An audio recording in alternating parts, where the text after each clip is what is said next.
Be honest. How many times have you thought to yourself or even said to yourself, I could never move to another country. I don't have the balls. That's just too big, too scary, not realistic, not in the cards for me. No way. But what if I were to tell you that your greatest obstacle in relocating to a different country is actually you, the person staring back at yourself in the mirror every day?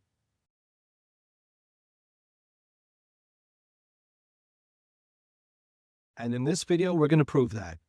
First, let's talk about the fear that's keeping you stuck. Fear, F-E-A-R. Forget everything and run? False evidence appearing real? Wherever it is, fear shows up in our everyday lives. Now, in the context of moving to a different country, you're probably thinking, what if I can't find a job despite my best efforts at trying to assimilate and network? Or you might be worried that you're going to miss your family and friends a bit too much. You miss your old life back home. What if I just plain don't fit in my new home despite trying my best to learn the local language? These are all rational and honest fears, of course, but you have to consider the source. Where are these fears coming from in the first place? Is it coming from a rational, informed place or something else? The truth is, though, you're a single parent either by divorce or some other circumstance, and you handled yourself just fine.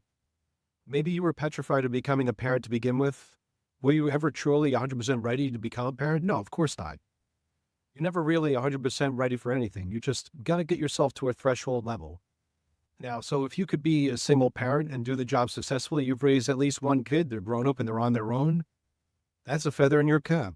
That's an asset. If you're able to do the single parenting thing, think about all the challenges you faced. Short-term challenges, long-term challenges, everything from childcare arrangements to religious agreements, settling on a religion to raise your child under, picking a school, dealing with parental conflicts that occur. You've handled all of those things with flying colors. Of course, I think it's a foregone conclusion that you could move to a different country. What you have right now, what you're dealing with is an informational problem. You don't know where to get started. You may not have a passport yet or not even know how to get one. That's what this video series is for. Help you overcome those fears and get the ball rolling. Did you know that there are already people doing this, living abroad already? They're less qualified than you are. We have teenagers who are backpacking across Europe.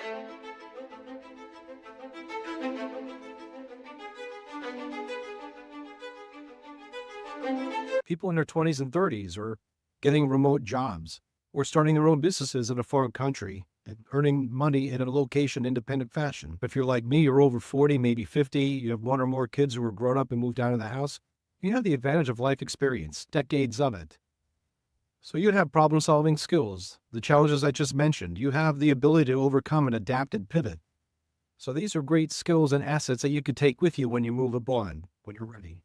An old friend of mine, I've known him over 30 years. We went to college together, and I told him about my summer vacay. I went to Guadalajara, Mexico for 5 weeks. I was there 8 weeks, but 5 weeks as a student, 3 more weeks as a vacation. He told me that takes balls doing what you did. Spending the summer in a different country to go to school and get certified as an English teacher. He said, that took balls. I don't think I have it in me. I said, well, you got a wife and kid. And he said, well, even if I didn't have a spouse or a child, I don't think I have it in me to do what you did. That took balls. I wish the greatest success for you. That was very nice of him. And what surprised me, though, this is a guy, I've known him for so long. He said when he was a kid, he went to a boarding school in Singapore for like 5 or 6 years, and he lived in China with his family for a period of time. So hearing him tell me that it took balls to spend a summer in Mexico, I was a little bit surprised to hear that, but at the same time, I understand. The United States doesn't do the greatest job of preparing its citizens for life in a different country.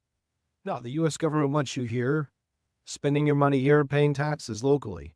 So I get that. If he were here with me right now, if my old buddy were in this room right now with me, I would say, yeah, I was a little bit afraid to do this, but I took the leap anyway. There's a great book called Feel the Fear and Do It Anyway by Dr. Susan Jeffers, I believe her name is. Feel the fear and do it anyway. It always takes just the first step, getting that passport if you don't already have one. That's where the balls came from.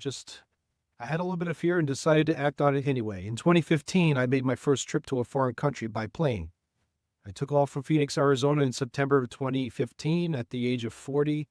I spent 8 days in the country of Belize, which used to be known as British Honduras. So it's an English-speaking country which made it easier. But 8 days there on my own in a third world country or developing country, I almost chickened out of it. In the couple weeks prior to my trip, I had a voice in my head. It was my former college roommate telling me, dude, you're crazy to be going to this foreign third world country all by yourself. This is crazy. You should cancel this trip and not go. And I went, no, Mr. Miyagi, wax on. I said, no, we're going on this trip. And I'm glad I did. It was life-changing, although not 180 degrees night and day life-changing, but still. Taking a solo trip abroad for your first time changes you as a person in big and little ways. Moral of the story is small action leads to confidence. Competence breeds confidence, which breeds confidence, which breeds even more competence. It's a self-fulfilling prophecy, but in a good way. And now the hardest thing of all this that I'm talking about and moving to a different country, whether it's part-time or full-time, temporary or permanent, the hardest part is deciding to do this in the first place. It's so easy to psych yourself out, talk yourself out of taking action. But take the smallest of baby steps, getting that passport, or looking around your house or your apartment and saying, do I really need all this stuff? The Pareto principle, you might have heard of it. 80% of your successes come from 20% of your inputs. So in the context of a cluttered home, you're using 20% of your stuff 80% of the time. I believe that's how it would work.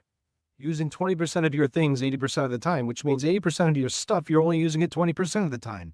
So why not start there? Declutter. Get rid of the 80% of the things you're only using 20% of the time anyway. And once you do start to do this, once you've decided to move abroad and you start the process, i.e. getting your passport, starting decluttering, getting rid of your stuff, you don't need a perfect plan. You just need a framework to work on daily or weekly. But as I close this video, I want to ask you, what's your greatest challenge in relocating abroad, whether it be Mexico or Canada or someplace else?